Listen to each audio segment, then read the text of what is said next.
adlaw. Welcome to Casa Gorordo Museum.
Cacao in the 21st century.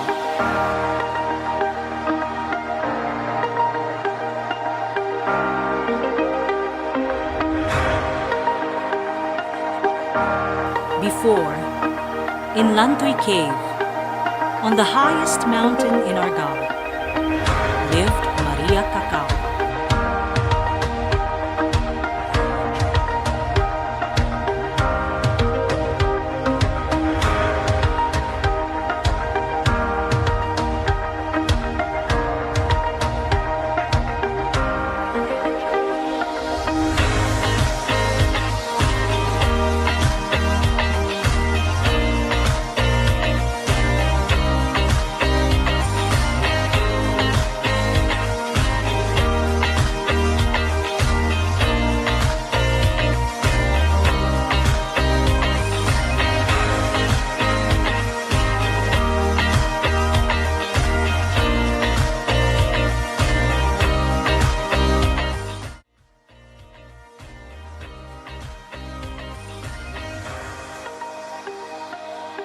Casa Gorordo Museum is a centerpiece project of the Culture and Heritage Focus Area of the Ramon Aboitiz Foundation Incorporated. The museum's mission is to promote awareness and appreciation of local culture and enable the Cebuano to tell his story. It is in line with Rafi's vision of touching people, shaping the future.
B.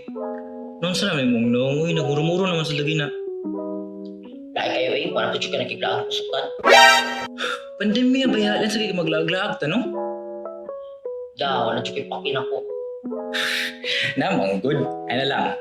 Ato atag ka sa Gorordo Museum na. Di ba sarado pa sila? Ambli na, uy. Virtually. Ay, no pang load, B. Huwag mo kalimut good when isaad ko ni mo vlog last year, but kanilang sa for now, ha? Pinaagi sa Casa Gorordo Museum virtual tour, makasuway tag guided tours lod sa balay ug napagay mga pagdrama sa maayong pamatasan sa una sa mga Subuanon. Hala kalay siya good anak, B. Basin mahal sa kayo na, B, ha? Abli na ba yung atang gitsal? Hello, B. Afford ra kay ni B. Uy, only the best for you. Hala, wala di sila admission fee. Hala, ato kong nasuwayan, B. So, hey, good! Pwede na mo bisita sa Casa Gorordo gamit imong mga smartphone, iPhone, Android phone, aside sa laptop or desktop. Hala, ingon na nagigit sila ka-accessible? Hala, kasayon na di mo suri sa Casa Gorordo Museum, uy.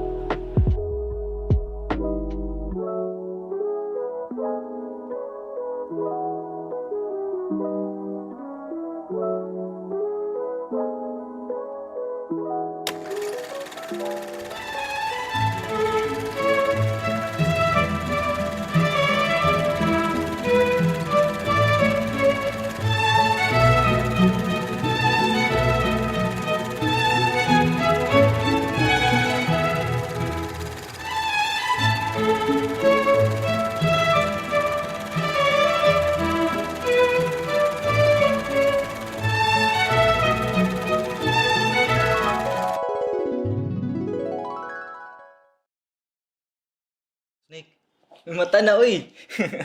Kanya, kumusta man yung experience sa Casa Gorordo Museum virtual tour? Nindot kay akong feeling, Roy, kay mura dyan kong naa sa sulod sa museum. Og daghan sad kog nakatunan, Roy, bahin sa balay, Roy, kultura, og kabilin sa atong mga Subuanong katigulangan. O basta nindot kaayo, og ako po nang i-share ang link sa virtual tour nila Glester, Japet, James, og Jasper, ug sa akong mga mangod og family, og para kinistanan. So, ay mo paglangan? O i-check na ninyo ang website sa casagorordomuseum.org. Aron ma-experience ninyo ang among na-experience.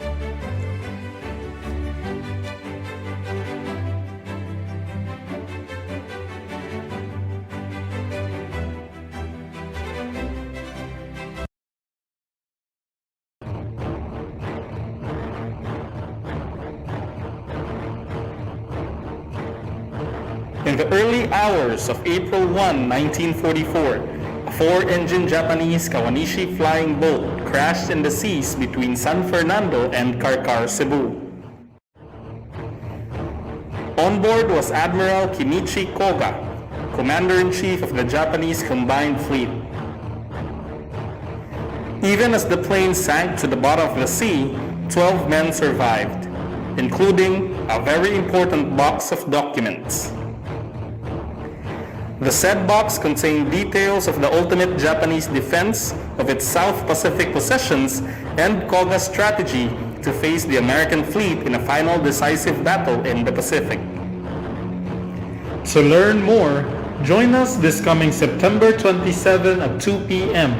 in a CGM talk entitled Retracing the Koga Papers by Dr. Jose Eleazar Bersales.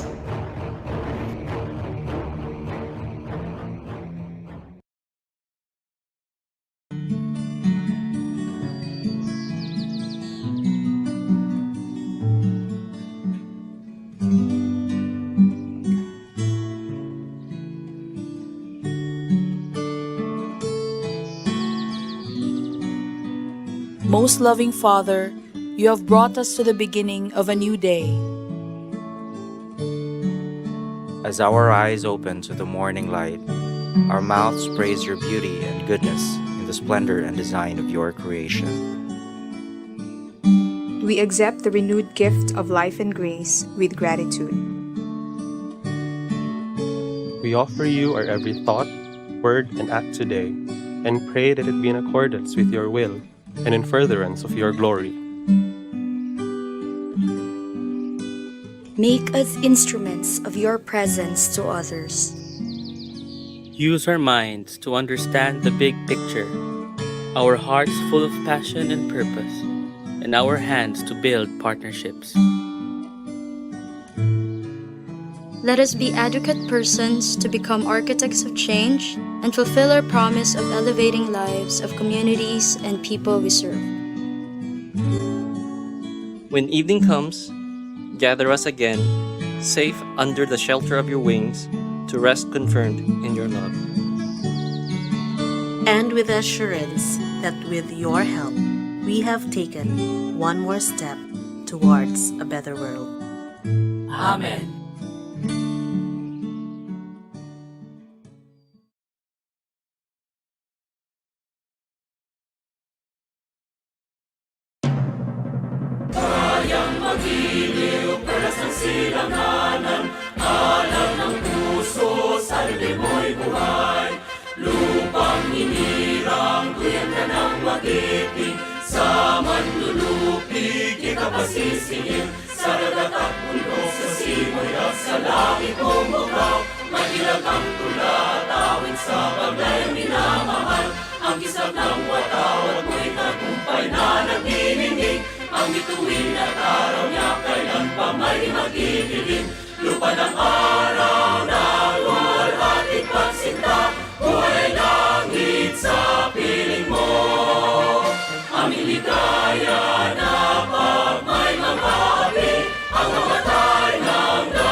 Good afternoon and maayong hapon sa tanan. We are back this afternoon for another episode of CGM Talk online series. Ako di ay si Rave and I'll be your host for today. I am the program officer for events of Casa Gorordo Museum.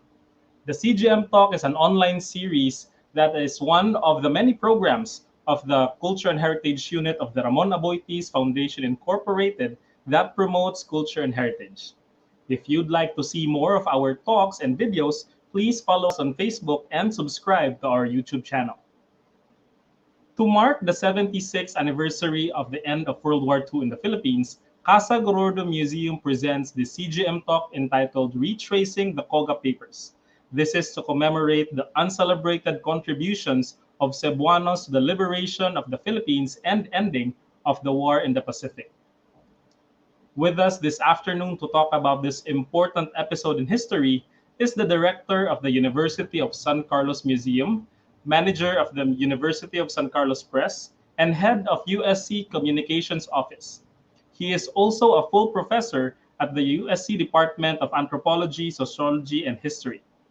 He holds a PhD in anthropology with an archaeology dissertation from the University of San Carlos on a sandwich program with the New Mexico State University in Las Cruces, New Mexico, USA.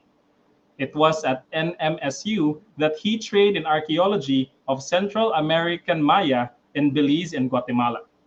He was once a national president of UGAT, the Anthropological Association of the Philippines.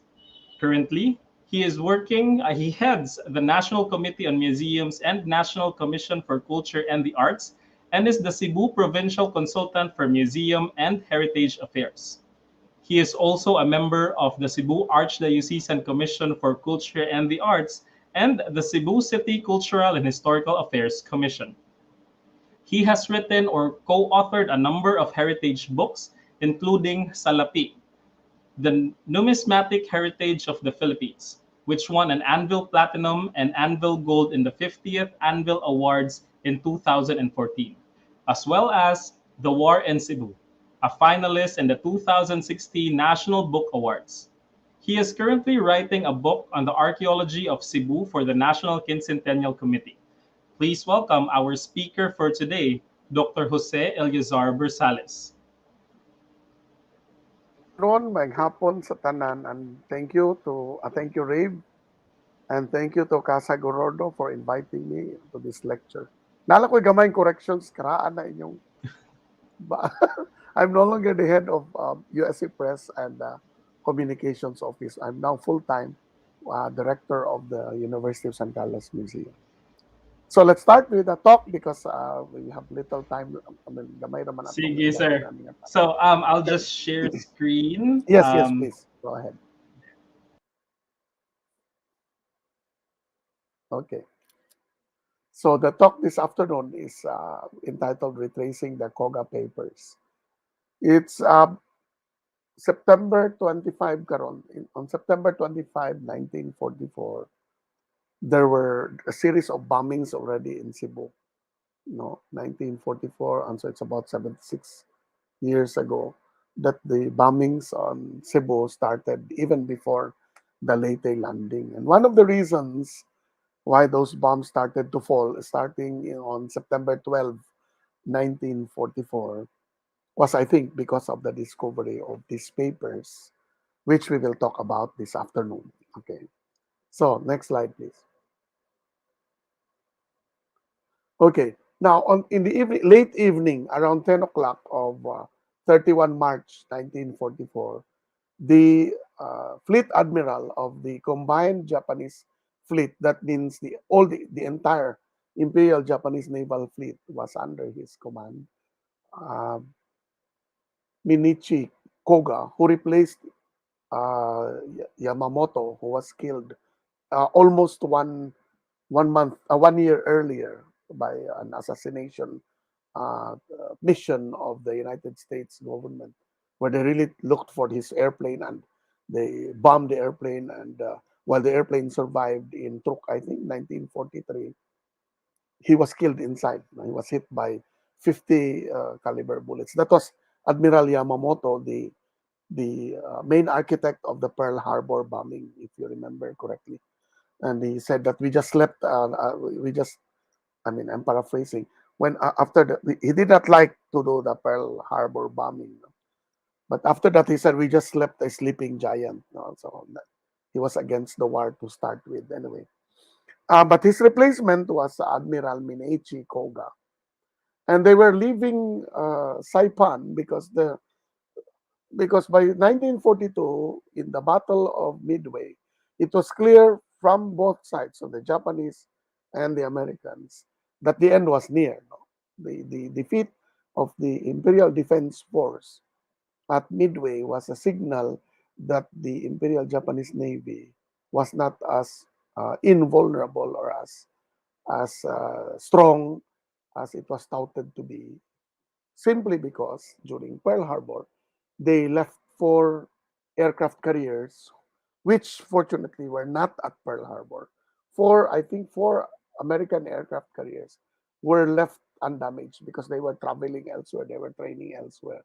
And those were the same aircraft carriers that started moving from Midway to Saipan. And Mainichi Koga realized that pretty soon the Americans would occupy Saipan, which was the combined fleet's base in the Pacific, guarding the areas of Guadalcanal, the Marianas, towards the approach to Papua New Guinea, and then the Philippines. So he decided to move the base of the combined Imperial Japanese fleet, Navy fleet, to Davao. And so, well, early on, he prepared these papers, which are called Syo, the letter Z, Syo. Looks like a letter Z. It's Japanese script, kanji. Oh, no, script, which was a plan for the defense of the Pacific and the home island, so that the Americans would never reach Japan. The assumption was that they would be defeated in the Pacific, somewhere in the Pacific, as long as the Japanese would continue to carry out the plan. So he authored it a year before, upon taking over, and it was presented all over the members of the combined fleet, the admirals, the rear admirals. And after that, it was finished, and those sets of top secret books, they were loaded onto one copy was with Shigeru Kudome, who was the chief of staff, his chief of staff, Rear Admiral Shigeru Kudome, and who rode on a different plane. Both were Kawanishi flying boats. Kawanishi flying boats are 4-engine, as mentioned earlier. They left together, and their staff was delayed because they were still preparing other logistical requirements in the transfer to Davao. Bringing the code, cipher code machines, all these things were left with the technical logistical crew, which left later, which left at around 2 p.m. and arrived in Davao safely at around 5 p.m. It was a 3 hour or 2.5 hour flight. Unfortunately, the two Kawanish planes met a low pressure somewhere near the Philippine Sea, somewhere in the Philippine Sea. It was not a tropical storm. It was a low pressure, much like what we experience, what we're experiencing up north right now. No? Weather capacity for meteorology to determine, the changes in barometric pressure, blah, blah, blah. We're quite advanced at the time. I do not know why they did not sense that there was a low pressure area brewing near Davao, near Cebu and Davao area. And they met it. No, it was evening, dark. They did not see, they could not see dark clouds, of course, because it's very dark. And nobody knows what happened to Admiral Koga's airplane. It actually crashed, not on Cebu. It crashed somewhere else. Maybe somewhere south of Davao or near Davao, somewhere in Guadalcanal area approach to the Philippine Sea. Nobody actually knows. One other plane, however, kept on fighting against the tropical depression, no? the low pressure area, and it almost consumed its fuel, but managed to reach the Philippines. In fact, they entered the eastern seas of Cebu Bohol area, but they could not. The pilot was very tired. No? Can you move to the next slide? Okay, wait. Okay, so the pilot was very tired. He was disoriented after a 3 hour flight that became 4 hours. He was fighting controls over the plane. He was groggy, sleepy, and they were about to. I think he dove steeply when he saw the lights. No, they did not know what island it was, but Shiguro Fukudomi was certain this was Cebu. But the pilot miscalculated and immediately, went on a steep dive. Didn't realize that the sea was very near. They didn't have detectors at the time that would tell you to pull up, like we do in modern jet planes. When terrain is about 100 meters above an airplane, it begins to warn you, to pull up. So there was no warning, and so they hit the sea of Sangat Perilos area, diretso gyud, flat onto the waters, and the airplane broke apart. There were 25 of them, 12 survived, 14 survivors initially. Two of the survivors managed to swim to San Fernando and reached the municipio, but the others were still floating on the waters amid exploding oil slick. Nagsiga ang dagat, no? Because there was still fuel left. And Kudome was one of those that was not able to swim towards the San Fernando area. So Ricardo Bolo, Teniente del Barrio in the city of Magdalisay, Barrio Balud, San Fernando, was awakened by the roar of an airplane around 2 o'clock, very low altitude. He happened to be a procurement officer of the Cebu Area Command, which was the unified guerrilla outfit in Cebu, recognized by General Douglas MacArthur the year before.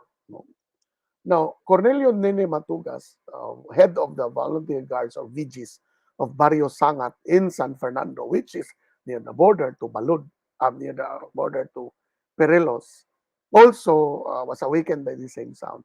And he witnessed a seaplane bursting in flames as it plunged to the sea. Next slide. This is around 2 in the morning. Younger brother of Bolo, Edilberto, and Valeriano Paradero, they decided to, out of curiosity, doon ay nakras ng aeroplano, got their barotos, and moved to to rescue the survivors. Pagkakita nila nga hapon, ibiyaan nila ang ilang duha ka baroto sagdan lang yan, ilangoy sila. This is about 3 or 4 kilometers from the shoreline, 5 kilometers from the shoreline. And gilangoy nila balik. So inana kabahin mo langoy ning mga tawanan. No? Gilangoy nila og balik. Biyaan nilang duha ka baroto. And of course, the Japanese soldiers and the Navy officers were very happy, all too happy, to ride on the barotos. No? And they reached the shores. The people were already saw them and they were arrested. No? They were arrested. They were attended to. Maay kuno kay silang pagka-attender. Buutan ni mga Pilipino bisag kontra ang Hapon. Gitarong gid Hapon nilang dala no in semi-darkness. So 11 Japanese survivors were guarded at Magtalisay Beach. Doon ay namatay sa ilang gida. He was laid out ceremoniously on the beach by the Japanese. No? So 11 only survive along. And then later, napuoran na sila. Next slide, please. Two others, as I mentioned earlier, managed to swim to the municipal hall of San Fernando. Niya ang puppet mayor diya, si Vicente Rabor at the time. No? Gidaday ni Vicente Rabor ang duha, kadlawon mismo, dito sa garrison, early in the morning, dito sa garrison sa Apo Cement Company, sa Naga. That's the cement company, that's the Apo Cement. This is the Apo Cement Company in Naga, which was a #1 target sa Liberation Forces. Muna natin mapa of the aerial view of all the places. So, in 1945, there was a 1944 aerial view of a 1945 liberation period. You see the smoke, bomba ni siya gihug sa mga Amerikano attacking the Apo Cement Company. But that's later. So, of course, when they were brought to the garrison at the Apo Cement Company, there was a big company, big company of soldiers there, na Japanese. Gi-inform na yun sa head sa Imperial Japanese Command sa Cebu, si Colonel Watanabe, nga dunay ning crash nga aeroplano. But, the Japanese in Tokyo, the High Command, did not inform the Cebu IJF, Imperial Japanese Forces, who were on those planes and what those planes were. It was a top secret movement of high officials. They did not want to trouble or to cause alarm sa Cebu. So they were just told, find them, rescue them. Whereas all the transmissions from then on sa Tokyo referred to this as the Otsu incident or the Otsu Niken. No? Otsu, of course, if you're familiar, has nothing to do with this event. No? Otsu is a place in near Lake Biwa, if I remember correctly. That was where Tsar Nicholas II, who was still a prince, when he visited Japan, he was at the start a Japanophile. He loved everything Japanese. But in Otsu, I think he was was marching together with his security of Japanese police. One of the Japanese police security niya suddenly struck him with a katana. Kanang ingno ninyo samurai. Dili man ang samurai. Ang sword is the katana. Ang tag-iya is probably the samurai. But sa Pilipinas, for some reason, we call the swords samurai. That is incorrect. The sword nga taas is called a katana. It's called a samurai katana, meaning a samurai sword or a warrior sword. Anyway, that's trivia for you. So that people will stop using the word samurai. Nadi kay samurai diha. Kanang samurai mauna ang tao. No? So kung magtago kag samurai sa imong balay, nadi kay samurai warrior diha. Ang imong ginatago ang espada, mauna ang katana. Okay. So, naigo tong katana ang agtang diri na prevent sa igsuon niya, akasin niya nga prince who was with him. After that, nagid ganahan si Tsar Nicholas ug mga Hapon. No? But it caused an incident nga hapit gyud maggubat ang Russia ug ang Meiji Japan, no? Meiji Japan under the Meiji Emperor. Anyway, it has nothing to do with this event, but it was coded as Otsu Niken, Otsu incident. Okay, next slide, please. So the Bolo we mentioned earlier, who saw the plane, he led all his commander of the VGs. He led the VGs when moving the survivors who were now prisoners and transferred them to the Cebu Area Command Headquarters in Tabunan. Kay Denyo nga, uy, importante tingnan ni officers. No? Along the way, somewhere in Basak, bukid sa Barrio Basak, one prisoner attempted to escape and was killed. The remaining 10 prisoners were turned over to Teopisto Tangum, commander of a company, crack company of volunteer guards in San Fernando, under Battalion Commander Lieutenant Juan Tirad. And I really hope there are teachers or people in Carcar or San Fernando who are watching this so that they can trace the relatives of these people. They are heroes. They're unsung and uncelebrated heroes. Wa gid ni kagadawat kaning mga VGs, all there were 100,000 of them or 150,000 of them in the Philippines. Volunteer guards, 13 años, 14 años, 15 años, who were not yet of the age or maybe who had some problems with their health and were never made into guerrillas, but they were suppliers of guerrillas of all kinds of things, pagkaon, suwat, mga inana. They were never recognized by the United States armed forces. They were never recognized as USAFE. Nangamatay ni silang wagi makakuha og American dollars no nga pension. And there's so many of them, and they're very instrumental in bringing these 10 prisoners to Tabunan. Next slide. So this is around the morning. Colonel Takeshi Watanabe, the commander of the IJN in Cebu, because you must imagine, remember, the islands of the Pacific were under the command, and then the Japanese were all under the Imperial Japanese Navy. Kaya puro man ta islands, they were reached by ship. So actually, ang Imperial Command din sa Philippines, kasagaran nila Imperial mga Navy officers, including Colonel Takeshi Watanabe, who headed the Imperial Japanese forces in Cebu. He immediately began, upon instructions from Tokyo by telegraph, he immediately began the search for the survivors. And he assigned Colonel Seiji Onishi to carry out this punitive expedition. Coastal residents of Sangat were brought by the Kampaytay to the Sangat Elementary School and the Sangat Chapel, Catholic Chapel. Napani sila karon, excuse me, karing Sangat Elementary School, kanang lugar, I think, na gidadaan sa Kempitay. I think naapa na, no? I-survive pa na.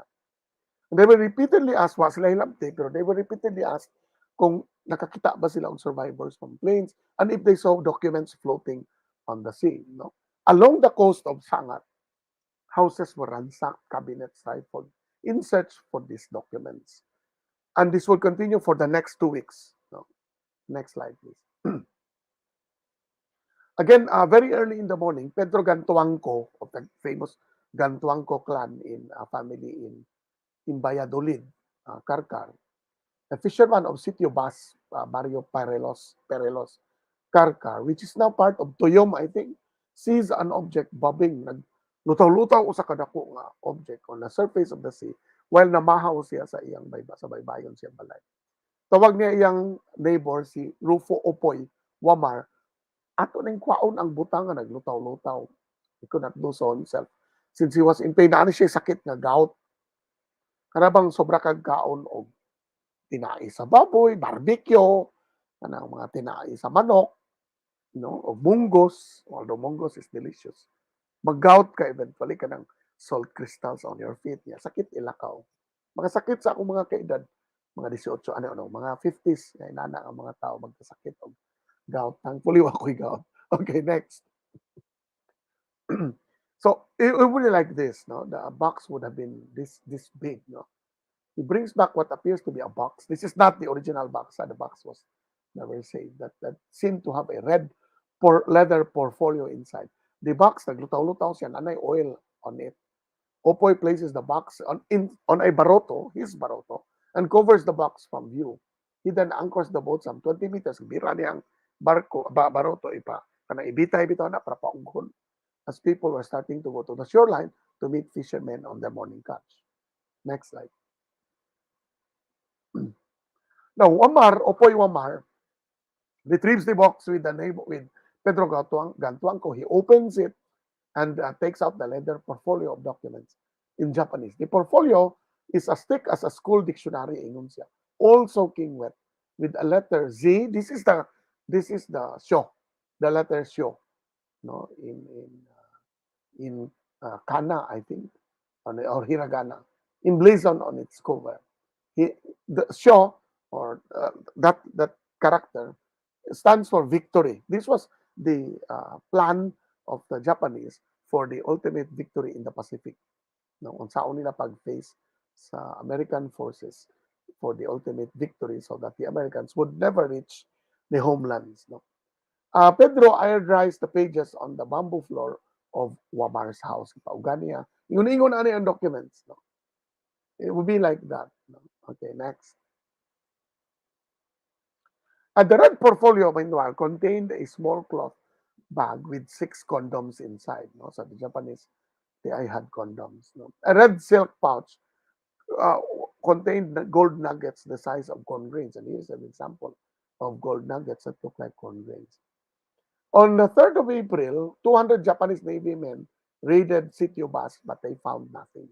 Then Tuangko decided, kay init naman ni kaayo, importante gini nga papilis, kay why would the Japanese send 200 Navy men to ransack houses, no, harass everyone.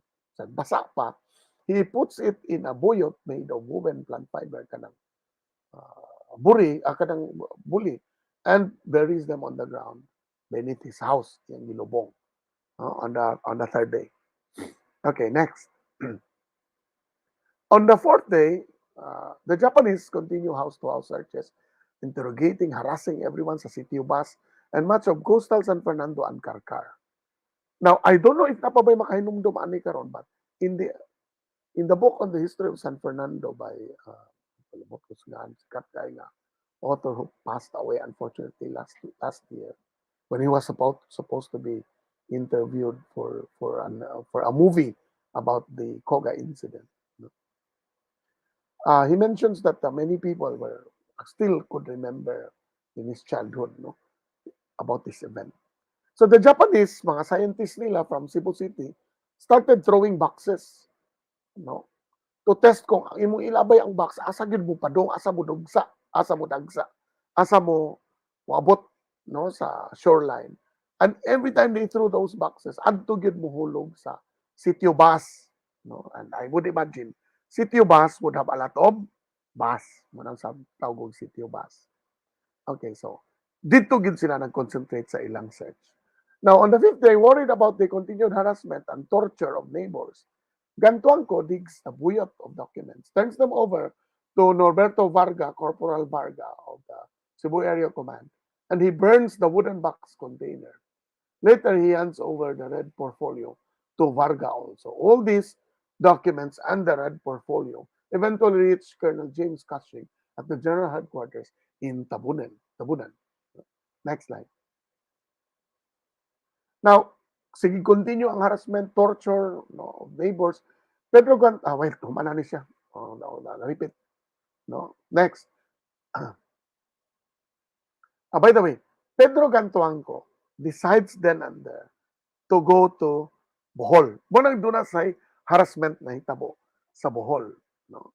Because the report man ang uban nga wa man diri si Pedro Gantuangco tuaman sa Calape, and so he was moving from Calape to Bigon, and then Carmen, eventually to Sagbayan, where he met Colonel Ingeniero, head of the in Carmen, he met at the headquarters of the Bohol guerrillas. He met Colonel Ingeniero, the head of the Bohol guerrilla command there, and they were aware of what was going on in Cebu City.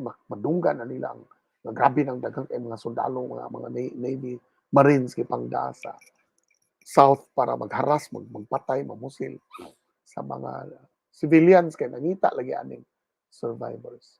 Colonel James Cushing, this is Colonel James Cushing, head of the Cebu Area Command, who is also unlamented. I don't think there is a street named after him in Cebu. Maybe there is, but I don't think there is.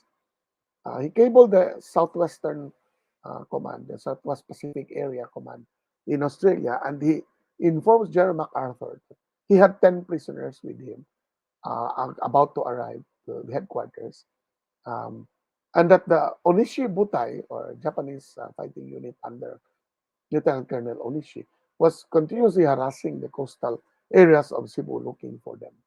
Among the prisoners is Shigirov Kudome, who is introduced as General Frome of Makassar, Indonesia, who is introduced by the prisoners to hide his real identity, that he was a rear admiral. No.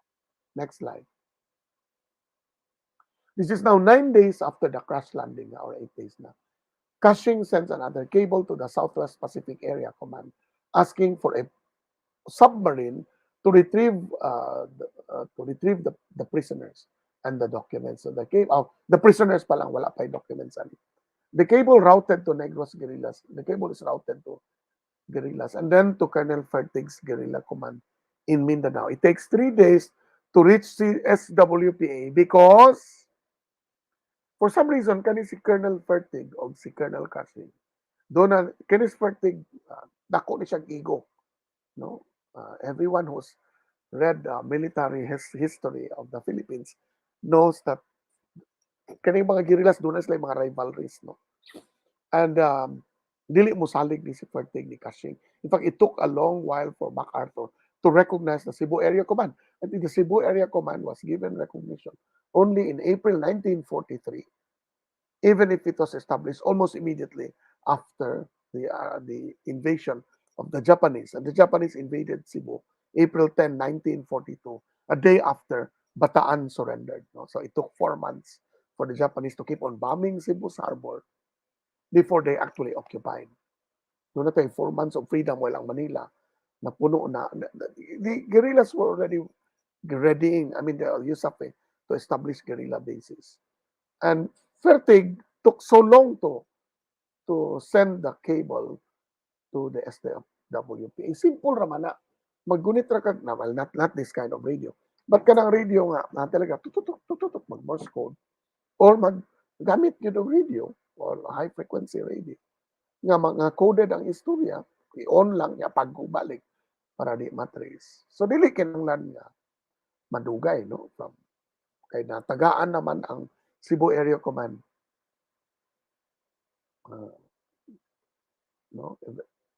Eventually natagaan ang Cebu Area Command og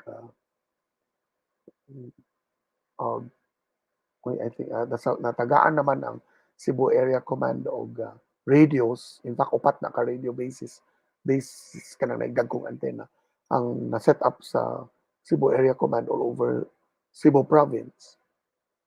So it would have been easy to transmit the message to Colonel Absede in Negros, and from Absede to Fertig, and from Fertig, maybe a few hours later, to the SWPA. But I think Fertig did not like the idea. Nga si Cushing makakuha og naani nga importante kay nga prisoners, no? Kay kani si Fertig lagi na ko siyang ulo, he appointed himself general. in fact, he was a brigadier general in his own. He appointed himself, and I think it was recognized by the SWPA after the war. Although, well, anyway, part of those tribalism. So the Onishi Butai, meanwhile, continued to pounce on Cebu and on guerrilla bases in search for prisoners. Cushing, therefore, stages a fake transfer of prisoners. Rumors are started that they were brought to Bohol. As a result, Bohol guerrillas also suffer.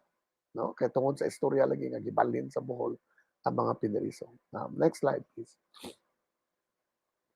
So, Cushing on April 9 sends one more cable to SWPA, reporting on his decision nga mo-negotiate siya with Colonel Watanabe for the release of the prisoners aron lang yun masalbar ang Cebuano population.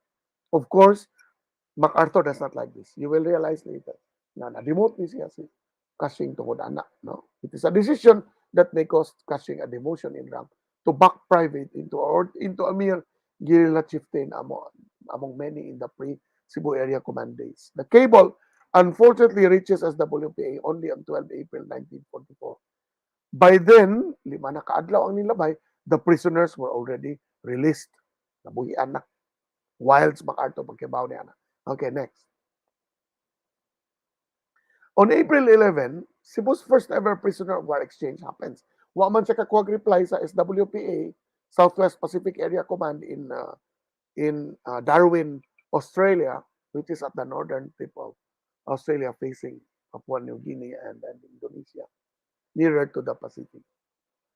So decides here on his own as area commander for Cebu to negotiate and release. No? So here's a sample.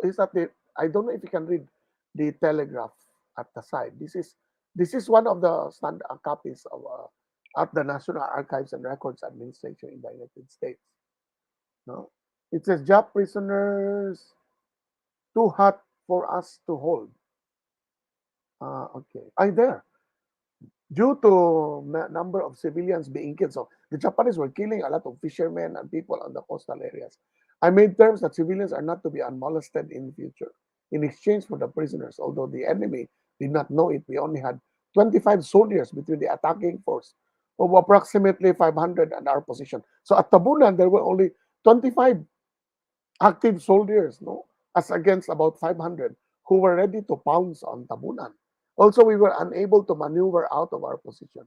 Enemy now withdrawing toward the city because of the release of prisoners. In southern Cebu, Japs were reported 2,000 strong looking for the prisoners. So grabe importante when they received that cable. Ingon tingali sila makarto, my God, why would the Japanese spend so much number of people, kill a number of Cebuanos just for 10 prisoners?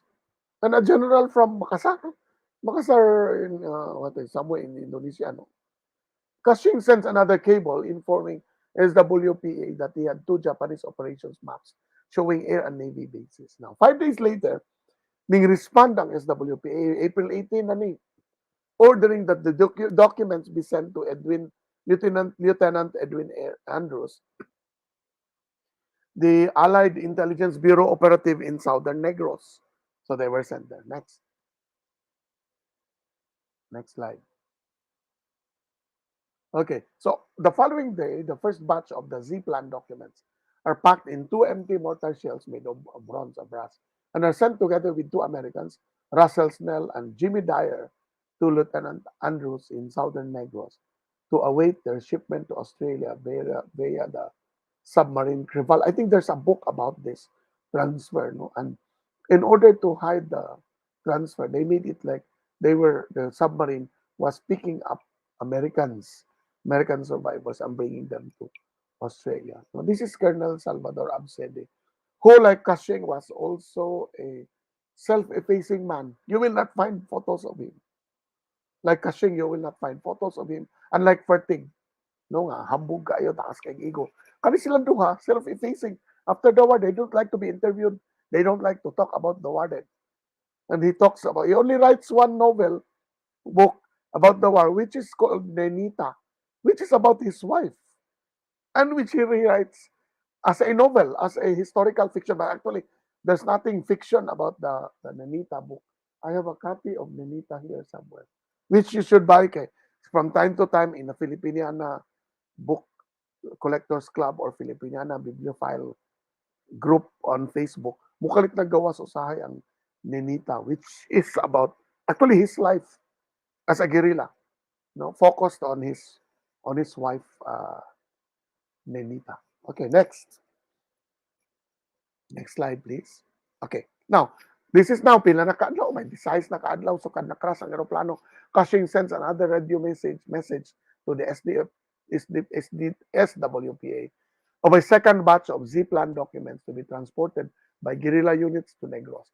Colonel Watanabe, however, is still unrelentless in his harassment of the guerrilla base. Bisag nakuha na niya ang mga prisoners, they were still looking for the documents, suspecting that the documents had reached Cushing, no, and had been retrieved from the wreckage. Okay, next. So on 5 May 1944, the Japanese finally announced to the general public in Japan and in all the commands of the death of Admiral Mineichi Koga. No, it's 2 days prior on May 3. Somu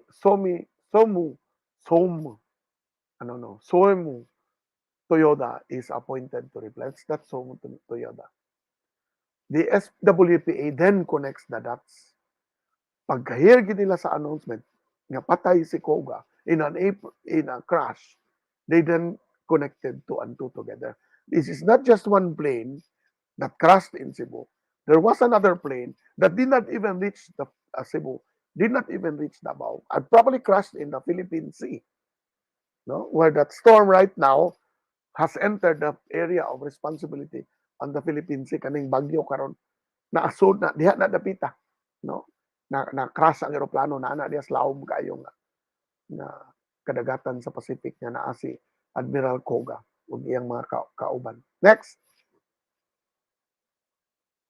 On 11 May, the first batch of seaplan documents are finally transported on board the Creval. And this is the USS Creval, which unfortunately was scrapped after the war. No? Wala ma-preserve. 5 days later, the documents were intercepted while the submarineers Darwin. Yeah, kining Creval, ha, while it moves towards Darwin, sige, hapit ni malunod. Gisiginig depth charges somewhere off Negros as it approached padung south. Sige ni siya atakihon sa Imperial Japanese Navy nga mga ships. Hapit ni wala kaabot sa Australia. But it did reach Darwin, and immediately the documents were sent by plane to Brisbane, Australia for immediate translation by the ATIS, Allied Translation Interpretation Service, which had Japanese people who could translate Japanese but were not military men, were not Navy men. So, ang ilang translation, unsa ila mabasa, no? Okay, next. 23 May. Now, this is now what? 1 month and 22 days after. Limited copies of the Ziplan translation are distributed. One is sent to General George C. Marshall, the the U.S. Chief of Staff, and another to MacArthur. 2 other copies are emplaned to Admiral Chester Nimitz at Pearl Harbor. No, this is the cover of the ATIS translation of the show plan. No, a second, more refined translation was then carried out based on the originals, because when it reached Chester Nimitz, ang iyang mga tao who saw it immediately said, pataka malag, unsa man mga translation sa mga naval positions. Klaro man kay nga ang translator sa ni dili mga Navy men, no, because there is a universal language in the Navy or in certain forces, no, makasentanay magid mo because the terms you use, especially sa among navies of every country, mao gid na. But when your translator has no experience with Navy positioning, mga inana, automatic nga mo translate. So they requested for the originals to be brought. So on 2 days, give hatod ang waterlogged na ugana nga originals, giplansya man ni siya kayo, no, dito sa Pearl Harbor, and a refined translation. This is the refined translation that was made at Pearl Harbor, and it was very clear. No? Next slide. It was very clear. No? Sigang mata ni Courtney to Sutherland that the documents have arrived. On June 4, it was very clear to the Americans that this was important document. No? Meanwhile, on 4 June 1944, General Courtney Whitney reports to General Sutherland that all the remaining show plan documents arrived already in southern Negros, even as the Tabunan was already being bombed, no?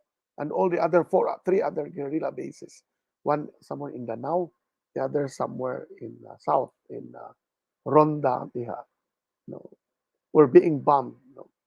The second and last batch of documents arrived by the middle of June and are immediately translated, distributed, and studied. Next slide.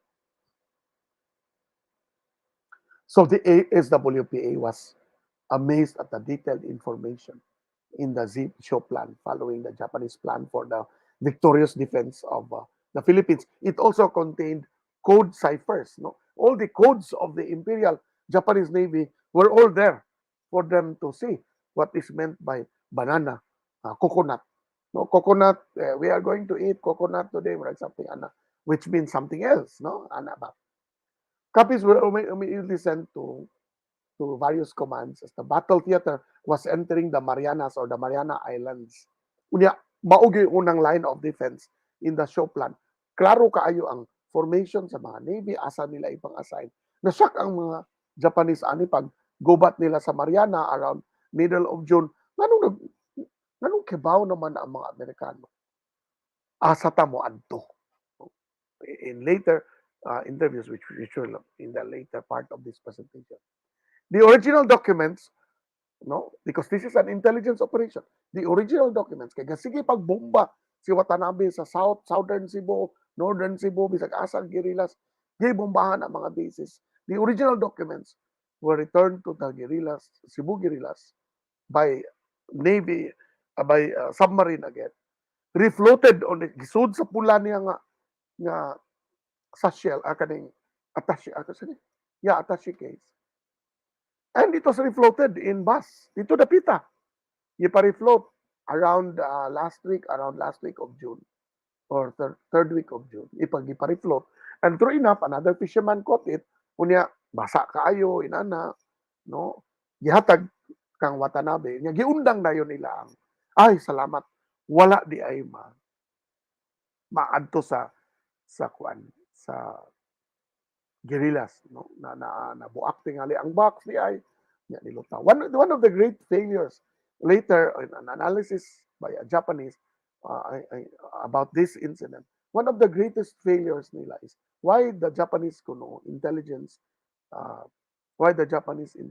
officers in Japan, in Cebu and in Tokyo took this at face value. Okay, wala gid, no investigation was ever conducted.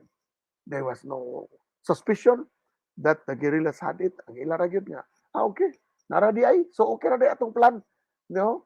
So may Toyota, of course, because dugay man ang document nakita, tweak the plan, the show plan a little bit, but only very little. And the code ciphers, the codes they used for their communications, I think were never changed, no? Which we know helped the Americans tremendously, of course. Next. So Segura writes in this book, Koga Papers, and in the other book, Tabunan, right there, and there's Bariveld's Cushing School. They all state that the show plan documents were extremely instrumental in giving the Allies unparalleled advantage in the eventual Battle of the Philippine Sea, and in advancing the date, as well as the site of the initial liberation landings, which was supposed to be in Davao Bay or Sarangani Bay of the Davao, General Santos City, in 20 December to late on 20 October, because it was clear from the show plan that the Japanese were building reinforcements in Davao and were not protecting the Visayas. They were not expecting a landing because the Japanese in 1941 landed in Lingayen and also within hours in Davao and did not land anywhere in the Visayas. Took them 4 months to capture the Visayas because they were still holed up in Bataan and Corregidor. And the Japanese, thinking like the Americans would do the same, that they would either land in northern Luzon and Lingayen, but they will not do that because the Formosan troops of the Japanese are there up north. They would probably land in Davao. So they were building up Davao. And in fact, that's the reason why Menichi Koga was on his way to Davao to set up the final defense of the Pacific, protecting the homelands via Davao. Okay, next. Next slide, please. There is an article that you can download actually. You just type Z-Plan story and you can download that PDF file. It's just different because Koga Papers was written by Colonel Segura based on his interviews with the people who were still alive 30 years after the event. He interviewed Pedro Gantuangco, he interviewed Upoy Rufo Omar, he interviewed all of them. They do not appear, I don't think so. I don't think they appear in the article because Prologue is a magazine of the United States National Archives and Records Administration. But he talks about the contents of the plan because the entire show plan is now at the U.S. National Archives and Records Administration, or the U.S. NARA. He talks in two sets of these two articles, part 1, part 2. And he says on February 1, 1945, the Allied Translation Intelligence Service informed Willoughby that the Z-plan story had been released to the press and that the plan was probably one of the most important documents captured in the SWPA to date. But he ends with this. How important knowledge of the Japanese strategy was to the American victory at the Battle of Philippine Sea is impossible to answer. However, historians acknowledge that the exploitation of the show plan was one of the greatest single intelligence feats of the war in the Southwest Pacific area. Those are conclusions by historians. Let's go to the next slide. Now, the problem, therefore, is given this, why is it that the reports of General MacArthur in the campaigns of MacArthur in the Pacific never mentions the event? The reports of the Pacific campaign, written by the General Staff of General Douglas MacArthur, does not even mention this incident. Does not even mention this incident, nor the finding of the show. That's why I do not like General MacArthur because of this. No, and so many other things. By April 1944, General Headquarters was receiving a gratifying volume of information on Japanese movements and military operations. That's the only line you will read in the thick reports of General MacArthur, which you can download on the internet. You just type there Pacific Campaign, MacArthur General Staff, and you look for this footnote. It's very difficult to find it. Maura yun ay mention, it doesn't even acknowledge the Cebu Area Command. It doesn't mention Cebu. It does not mention the event. Next slide. Footnote 36, chapter 7 of that book. Of the interrogation files due to historical sections, which is also downloadable, if I remember. No, of the book, of the report. There's quotes General Otsunomiya, Assistant Chief of Staff of the 14th Area Army. He says, the farsightedness in launching the Leyte campaign 2 months earlier than the original schedule was one of the principal factors of its success. It caught the Japanese blind. In fact, when the anecdote is that when the Leyte landing happened, October 20, I forgot the general in Manila who was sent to Manila to help defend the islands. He said, "Where is Leyte in the Philippine map?" The Japanese did not even know. No, the Japanese High Command had no idea. Were not prepared for a Leyte landing. They were expecting a Davao or a Lingayen landing. Next slide. Next slide, please. Wala na, di na move ang slide. Rave? Next slide, please. Okay. Major Kohei Takahashi, who served staff officer in both the 35th Army and the 14th Army, made the following comment on the useful intelligence furnished by the Cebu guerrillas to the Allied forces. This is on the Japanese side. No? Footnote 26 of Chapter 10 of Interrogation Files G2 Historical Section GHQ, Far East Command. When the U.S. Task Force raided Cebu City in September 1944, the first raid was actually 12 September 1944. And this photo of the port of Cebu, that's Plaza Independencia. This is Port San Pedro, and that's the Aduana. Pier 1, Pier 2. Okay. 12 September 1944. When the U.S. Task Force raided Cebu City in September 1944, it hit only the buildings occupied by the Japanese Army. No other places were hit. So, giigo ni ang headquarters sa Marine Base Command sa Imperial Japanese Navy diya sa Pier 1 niya sa Aduana ang Kempitay headquarters o ang ilang sa itong mga sa panahon diya. No other places were hit. This was far from an accident. It was due to knowledge acquired through the guerrillas. So it was clear nga dako og role ang guerrillas sa pag-run up to the beginnings of the liberation. They're never mentioned in the MacArthur report. Next. So, chapters 8, footnote 98, in a staff study dated 20 September 1944, Imperial Japanese Headquarters stated, the enemy has detailed information of our troop distribution in the Philippines. It's mentioned in the Japanese records. It's not mentioned in MacArthur. Next. So chapter 8 footnote on American intelligence was so far superior that a comparison is useless. It seemed to be kay interrogation man ni General Tomochika, no? It seemed to me as if we were fighting our battles blindfolded, while the enemy seemed to have 10 times the intelligence we possessed. Next slide. I think the final slide. So, in conclusion, and this is a poster of a production that needs more funding, I think, to finish. It's called Unsurrendered 3, no?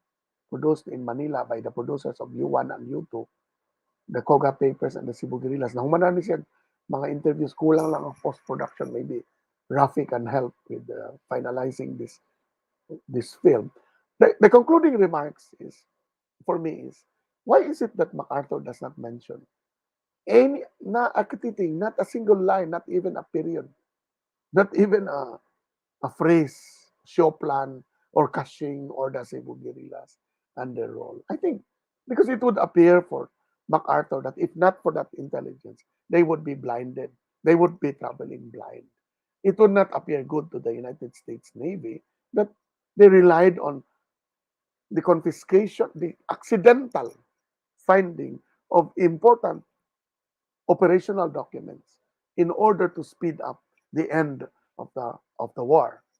He had to make it appear that it was American tactic, American strategy, American intelligence, American thinking that allowed the forces to distribute themselves. And true enough, even before this, the Americans were proving that they were experts. They were the lords of the seas. No, the Battle of Midway was very clear. They had no prior intelligence there, but they won. And there's the Great Turkey Shoot of Guadalcanal, where they had also no prior intelligence. Well, they already had the show plan when that happened, and the Japanese were really surprised. It was a Turkey Shoot, ang tawag sa mga Amerikano. The Japanese lost about 360 airplanes, and the Americans only lost 4 or 5. It's because of the show plan. But there's no mention of that. So, and then the second is, why are there no historical markers on the sites? In fairness, these local governments of San Fernando and Carcar have been planning these markers. I think they just don't like to offend the other town by putting up a marker. It so happens this plane drifted from San Fernando, from Carcar to San Fernando. The winds were moving there. So what the marker at Carcar would be the crash site, and the marker at San Fernando would be the finding of the intelligence records. No? And then they can share. They can even put the markers at the border to Carcar and San Fernando, duha ka marker back to back on that line that separates Carcar to San Fernando. And the National Historical Commission is just waiting for the two local governments. We can assist them, but they have to. I think they have to come to a cooperative agreement so that the other will not feel bang parihan niya na sa Jose Abad Santos nga marker sa Carcar nga wa kebaw. In fairness, ang LGU sa Carcar nga butangan daig marker nya na shock lang ang Barili. Kaya ang original site of the arrest of Jose Abad Santos is in Barili, not in that site karon where so many people post. No, na-shock lang sad ang the Jingjing, I think, is watching, the tourism officer of Carcar. They themselves were not aware that someone would put a marker there. No, na private na marker. Anyway, the second is why no recognition or celebrated heroes? I think ang problem ang good after the war is people don't like to talk about the war. I hope people will keep on talking about COVID after it's gone, so that people will be reminded. Excuse me, but I think that the difficulty, vicissitudes of war and those who participate in it, dili ganahan mo istorya after the war. So katong silang Pedro Gantuangco, they remain uncelebrated. Their great-grandchildren, I hope they are listening or watching. They would remember. I'm sure their grandfather would have talked to them about it. Or if they may ay wala to sa gubat na to. Di na to ang istoryahan. So in the end, they were not given any recognition, no medals, nothing. But there's still time to do that. History may have passed. I mean, this may be part of history. But there should be an event. There should be a celebration next year, probably, when there's no more COVID. April 1, 2022 is the 77th anniversary of the event, and maybe a marker there and recognition of the families that helped get these papers, and get the MacArthur Museum to recognize this as an important event that helped MacArthur win the war, because he refused to recognize this in his documents, in his papers, in General Command. Refused kay mugawas lagi nga ako wala pa to mga dokumento, nagisod sila. Abtan sila December, sa pas la makatugpa. Nya dito sa Davao nga andam na kaayo ang mga Hapon, no? Dito sa Slingayen, nga palabaw pang andam ang mga Hapon, no? So important in this is the role of archival research and documentation. And I think oral history, I think people should start recalling what really the stories that were coming out. Pila ka tao gipamatay sa mga Hapon just to get these papers. Those sacrifices should not have been in vain, no? Thank you very much.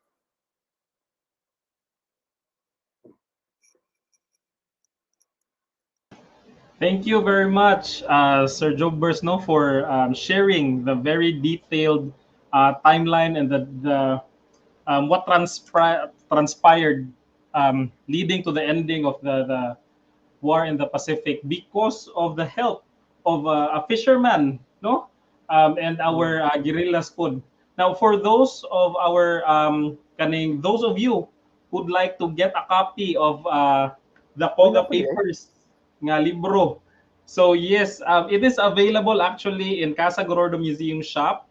Since we are still closed because of the pandemic, we are doing online selling. Pwede ra mo chat sa amo ang Facebook page, and I think this is Koga Papers is now can be considered as a kanang collector's item na jud ni siya. Yes. Because they've stopped producing or reprinting the Koga Papers. Actually, ang among baligya nga Koga Papers no kay medyo daan na pud og naong matinga ang mga mupalit nga ilang madawat is nanay mga blemish cover, nanay mga dent. But really, this is a very interesting book, and it makes us proud of being Cebuanos. Even though wala kaayo na as Sir Jobbers mentioned earlier, wala kaayo ta na mention sa reports o sa mga libro about our contribution. It's something to be proud of. Now, by the way, sir, we have a lot of viewers actually for this afternoon. We've reached siguro 750 or 740 that's nice.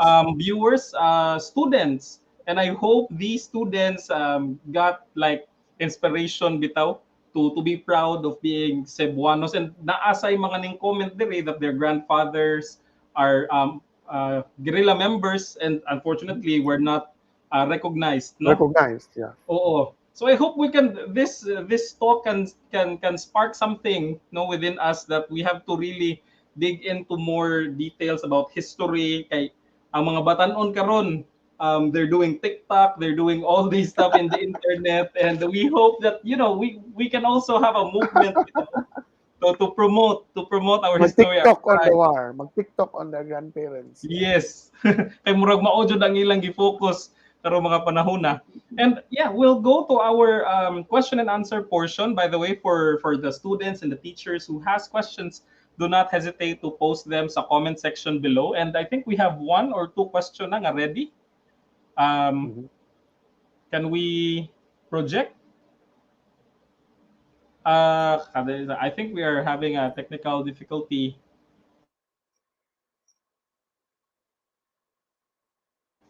Let's just wait lang sir. Okay na. Kay ang internet sa Cebu sa karon kay mura og usa sa challenges nato. May bagyo na typhoon. Yeah.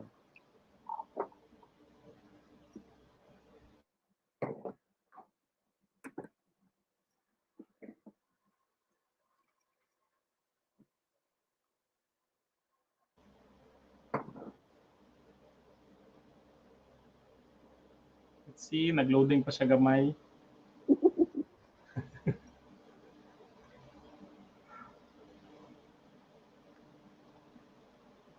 Dara. So, duha ni siya two questions actually. Question number one, is there a particular marker in San Fernando? Because I had encountered some Japanese guests doing memorial tours, and I only know it's somewhere in the north of Cebu. Is there a move to make a... Actually, these questions were, Kuana sir, no, mentioned by you earlier. These are from Jodalyn Taghoy and Leo Onira. Pila ko kay gibali ni niya yung pangan. Joel Carino, siguro Carino. yung pangan. Carino. Si Judalyn, I think, is from DOT, ba? Or that sounds like someone from DOT, or maybe. Anyway, the northern markers put up by the Japanese is because of the retreat of the Japanese in 1945, no? March 26, abot ang mga Amerikano sa Talisay, and the battle raged in Busay until around April 2023. April 23, they started moving out through the backbone of the Cebu Cordillera, the backbone, the mountain range. And many of them died along the way. And so, tagkang kayong hapon, yung mga matay, so ilang mga relatives in the 80s, and then 70s and 80s, started coming here to go kay Shinto man ang belief, Shinto and Buddhist nga belief, ang religion sa Japan, no? Merge man nilang animist nga Shinto o ang Buddhist, nga kinahanglan maka-offer gyud ka sa imong relatives asa sila namatay, no? To let them feel nga you remember them. So there were a lot of memorial tours because so many Japanese died up north in 1945. Very few Japanese died down south, the other way around. Mga Cebuano ang namatay, gipamatay nilang Watanabe. So you don't find memorial markers there because many in March 26, pagkibaw na nga niabot na ang mga Amerikano sa Talisay, ni-atras din ang tanang mga garrisons in Dumanhog, Karkar. No, they were all removed and retreat na siya. They were put in the Talisay command to resist the Talisay landing at the start, pero they all went back. So mo na siya nahitabo. Mo nang walay marker sa mga Japanese in the south. Kaya wa may namatay nga mga Hapon kaayo. Wa man dito ang retreat dito mas north. Nganong walay marker sa San Fernando? Mao to akong gi-mention.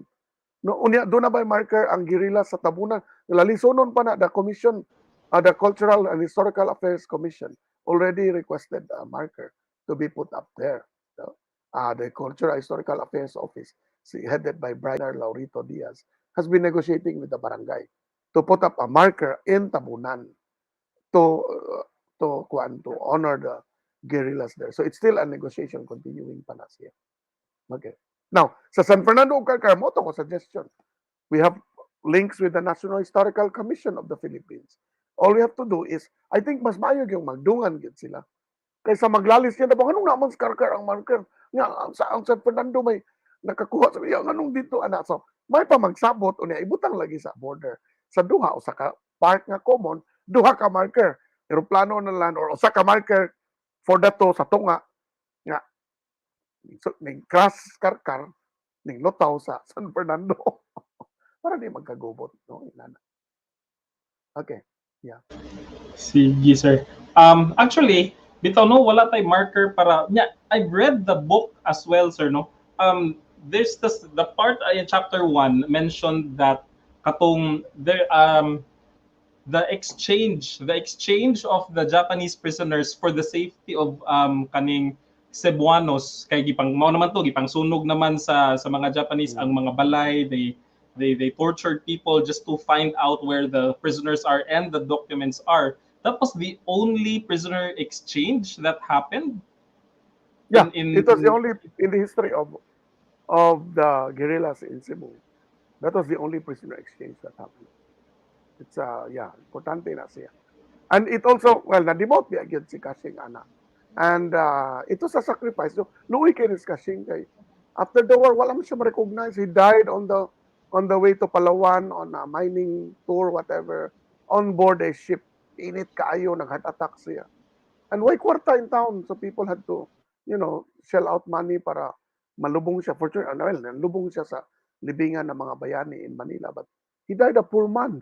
In fact, pag-interview, pagbuhat og article bahin niya in 1959 sa graphic, ang landlord niya sa Manila, kay dugay man siya sa Manila after the war. Wala kibaw nga ang nagpuyo din sa ubos was a war hero. sa Cebu kasi wa man di mo tingog gawas lang palit og beer. Nya mo sulod, why tingog, why istorya wa tanan.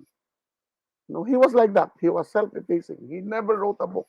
Mo gini sayang kaayo sa atong mga tao nga angay ta musuwat sa ilang kinabuhi. Di man no musuwat. Anyway, there's a comment here. Yeah, there's a comment here by Roger Pepito on page 70 of the book Koga Papers na si Koga's plane flying with Kodome and Koga. Okay, stated that two planes flying, Koga's plane flying with Kodome, Koga leading, both encountered the same storm and both crashed. This is more believable than Koga's plane crashed separately earlier because a dead body believed to be Admiral Koga was laid ceremoniously and buried in San Fernando Beach. Well, yeah, that is possible. That is a possibility, but you will never know. The Japanese took so long to recognize the death of Nenichi Koga, and yeah, but I can't imagine in a storm, two planes still flying together and not separating in the midst of a storm. That I think every aviator can tell us is a sheer impossibility for two planes to continue flying together and not separate to look for, bisag barko in the middle of a storm, di na magkakuyog bisag unsaon. Bisag man nag-uyab, magunitan ay gamot. Kung bagyo, magkabuwag yun na. Magkabuwag dyan. So I think the soldier that was ceremoniously, the Japanese always, like every military man, you always deal with a soldier ceremoniously when he or she is dead. I mean, when that person is dead. And Koga, his body would have been discovered the following day. Yeah, Japanese would have found it. It's not mentioned.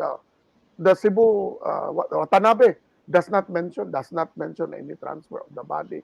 Doesn't. And in fact, they were blind for weeks looking for the documents. The Imperial High Command in Tokyo never told them to look for Koga or Admiral Koga or that these were the people there.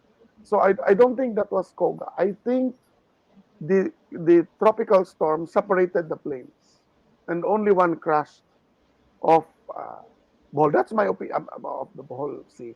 That's my opinion, no? But I think that's for practical purposes. It's impossible for two planes to enter a low pressure area and still go together. One will probably say, I'll look for a way out somewhere. You look for another way out somewhere. Because if we go together in the midst of this storm, we will both crash. We might as well find each other's way elsewhere. And so that's why I think the plane did not reach Cebu. The Koga plane did not reach Cebu. Otherwise, we would have more bodies floating also. Why are there only 12 survivors? There were 25 inside the Kawanishi plane of Fukudome. There would have been 40, 50 bodies. There would have been survivors from Koga's plane. No, there was none. There's no report of survivors. So that's the sad reality. No, I don't think Koga ever reached Cebu. There's another question here, sir, no? Actually, this is from a teacher. Ang iyang question kay Dr. Bersales, my students are asking why do we have to go back and study those topics when it's not even mentioned in other books? So murag imagination. You can fail all your students. Well, this is a good question. Why do we need to go back and study those topics? Because they are supposed to inspire us as a people. History, where it shows that you have people in the past who went beyond being ordinary, being just simple selves, uncaring. You find here a lot of people who went beyond themselves, who were at pain of being killed in order to ensure that certain documents, that certain prisoners are brought to the area command. This is heroism at its best. It also shows that the Cebuano can go beyond himself or herself when the need arises to be heroes. And they are there to inspire us. That's the reason why we need to know about these things so that they will inspire us. And they show us that we can all be heroes as long as when the opportunity comes, we forget ourselves and we think of the nation and we think of freedom and justice. and survival and this nation. That's the reason for me. Sige, sir. And then we have, bitaw po, sir, no, kay studying history and kada no, I'm actually a history major sa San Carlos. Nya, gamay Oh, ra jud kaayo nga nakahibaw nga naay history nga course nga gi-offer din sa Cebu. I think when I was in fourth year college kay 75 ra ka buok students from first year to fourth yeah. year. Gamay ra It's kaayo. And because, if you only have a department of culture, that's why I always campaign for a department of culture. If you have a department of culture, then all the other social science that deal with culture and history will be filled up. Remember, in the 70s, there was no tourism course, no HRM, no things like that. But when the Department of Tourism was established, overnight, within a year, Cebu State College opened a tourism course. Everybody now has a tourism course. Everybody is into all kinds of tourism related courses because there's a Department of Culture that hires people that makes sure that these courses, these professionals are there and recognized, and there's a system. Once you have a Department of Culture, anthropology, archaeology, history will be filled up because at the provincial level, municipal level, even at the local level, you will need historians, and there will be a lot of money for publishing books, for research, and all that. Right now, there's none. Wala. We're the only country in the ASEAN without a Department of Culture. Santa Maria, Madre de Dios. Okay. Oo lagi sir. No kay with the globalization kay kadang youngsters tend to forget about identity especially Correct. being Cebuano. So kinahanglan hopefully naaon tay mo pioneer anang ingana nga kurso. And then moving forward, let's go to another question. Here, this is from Gary Ten Chavez. I would like to ask Sir Jojo if we can knit the story of Manuel Segura and Berdino of Anda Bohol, because he has stories to tell about the Koga Papers. I'm not familiar with Bernido of Anda. So maybe it's a published book or something. I don't know how to knit that if I'm not familiar. I'm sorry. But if he has stories on the Koga Papers, that's because Gantuanco went to Bohol, went to Inabanga, Inabanga is near Anda already. Sagbayan is near Anda. That's where he lived, see, Pedro Gantuanco, until the end of the war. So, that's still part of the angle of the Koga Papers, because the one who found it went to Bohol and stayed there until the end of the war. Yeah. Sige, sir. And then another question here from Luke Anthony Duma. Hypothetical question daw ni siya, sir. Had the Japanese been able to recover the documents, would have it prolonged the battle against the Imperial Army? Would it have any difference in the documents if the documents were captured or not by the Allies? Well, they would spell a difference. The Allies would not have cipher codes. They would not have all the maps and plans of the positions of the Imperial Japanese forces, where their aircraft carriers were located, where the Musashi was, where the Yamato was, where all these warships and battleships were located, and how many forces were allied on certain islands leading towards the home islands of Okinawa. It would have a bearing if these were not recovered or discovered. That's why I do not understand why MacArthur downplays this. Because, I understand why. It would be embarrassing to say na without the guerrillas, we would not have won. We would not have all these battles. So, the Americans are just trying to say na we could still have succeeded even without these documents. That is correct, but it would have taken longer, and more casualties would have been involved. Yeah. Okay. And then, that's it for our questions, Sir Jobers, no? Thank you so much for accepting our invitation for this talk. I'm pretty sure that our teachers, especially in DepEd, really had enlightenment no sa kaning mga nahitabo pag World War II. I'd also like to mention some of our schools nga nananaw and our divisions nga nananaw for this afternoon.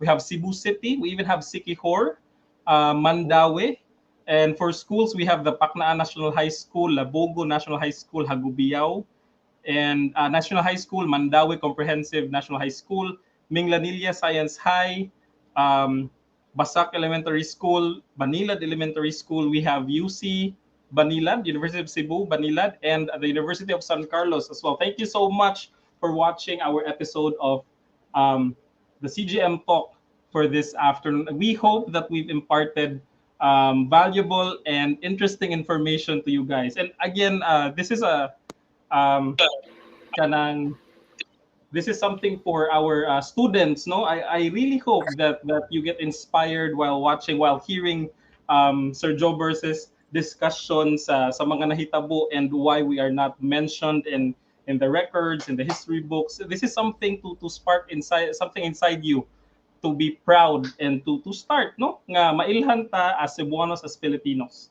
as well. And sir, again, thank you so much for having this talk with us. Thank you. Bye-bye. Sige, sir. And again, if you'd like to learn more about Cebuano culture and heritage, please visit our CGM Shop's Facebook page. We have books, no, nga available there. You can just chat in the page. We have, for example, Argao, available ni siya nga libro, In Search of a Usable Past. We have, saro siyang next slide. Bali siya makita. Here we have Casa Gorordo in Cebu, an urban residence in a Philippine province, and the Cebu Heritage Frontier, Argao, Dalagete, Bulhuon, and Uslob. We have the Tabuna. I think the Koga Papers is actually the sequel sa kaning Tabunan, also written by Colonel Manuel F. Segura. And yeah, the Koga Papers that we have for today's talk. And we'd also like to thank our partners in DepEd for being very supportive. Daghan-daghan juta. Until now, we are still at 575 viewers. I do hope, no, kay kasagaran sa ato ang comment section, daghan kaayog mga estudyante nga kanang they're throwing some jokes around. We hope that they were still able to listen and find inspiration and learn something this afternoon from Sir Jobers and this talk.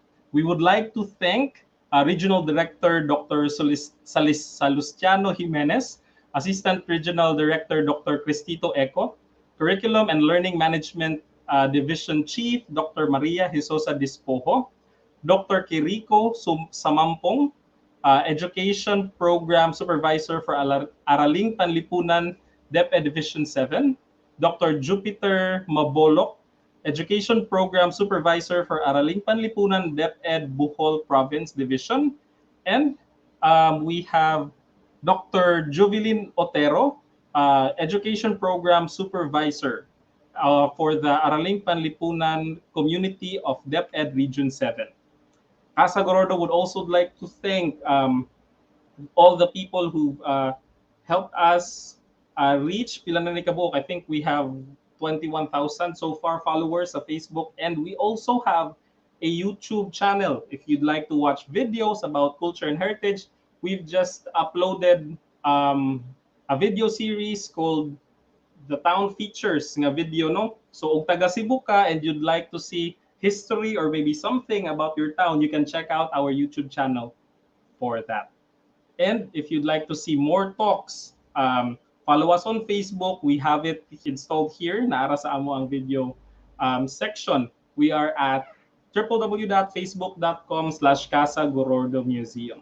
We also have our website. Since sirado ang museum because of the pandemic, you can still visit us here virtually. Matod pa ni medyo maldito ganina sa ilahang advertisement. Just go to casagorordomuseum.org and you will find our website and the virtual tour of the house. So bisan po wala mo din here, you can still visit Casa Gorordo Museum. And with that, again, thank you so much. That is our talk for today. Stay safe, everyone, and we hope to see you again at Casa Gorordo Museum. Adlaw, welcome to Casa Gorordo Museum.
Cacao in the 21st century.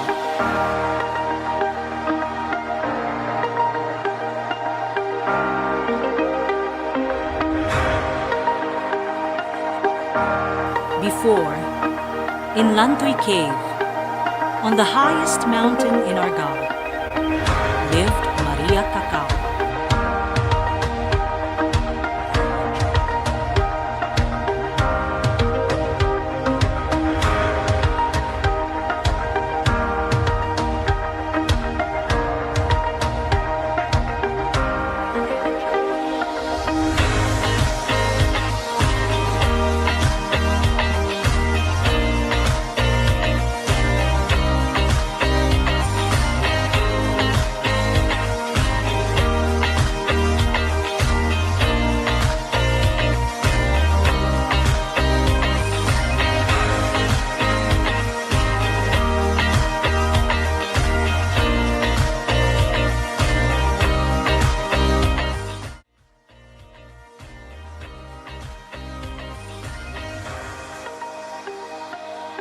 Casa Gorordo Museum is a centerpiece project of the Culture and Heritage Focus Area of the Ramon Aboitiz Foundation Incorporated.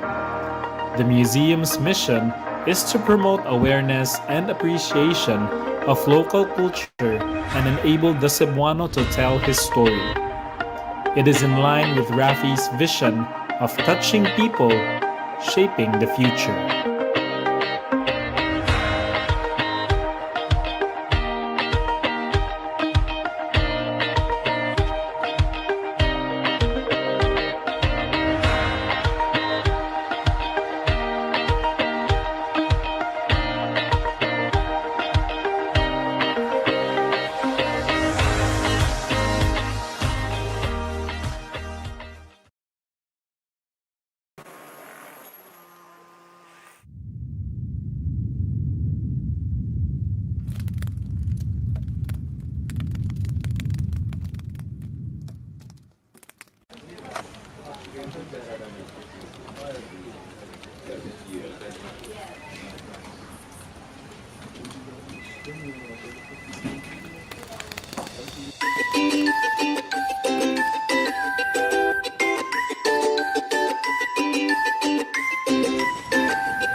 Baby, Noon sa namin mong noong, uy, nagmuro-muro naman sa lagi na. Dahil kayo eh, parang ito ka nakiklaan kusukan. Pandemya, bayalan sa kaya maglaag-laag, tanong? Da, wala siya pakin ako. Namang good. Ano lang, ano atag ka sa Gorordo Museum na? Di ba sarado pa sila? Ambli na, uy. Virtually. Ay, no pang load, be. Huwag mo kalimut good nga ni saan ko ni mo vlog last year, but kanilang sa for now, ha? Pinaagi sa Casa Gorordo Museum virtual tour, makasuway tag guided tour sulod sa balay ug napagay mga pagdrama sa maayong pamatasan sa una sa mga Subuanon. Halo kalay siya good anak, bi. Basin mahal sa kayo na, bi ha? Abli na ba yung tanggap sa? Hello, B. Afford ra kay ni B. Uy, only the best for you. Halo, wala di sila admission fee.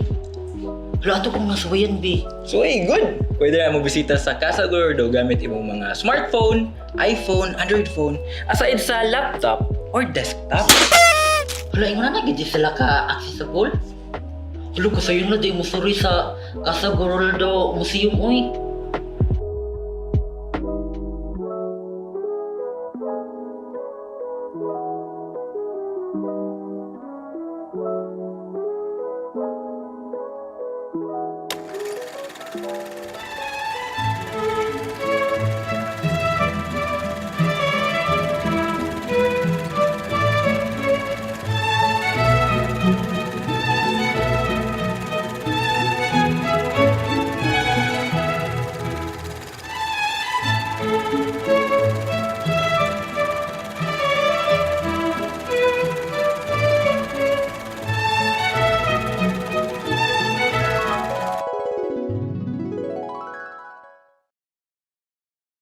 Snake, may mata na, uy!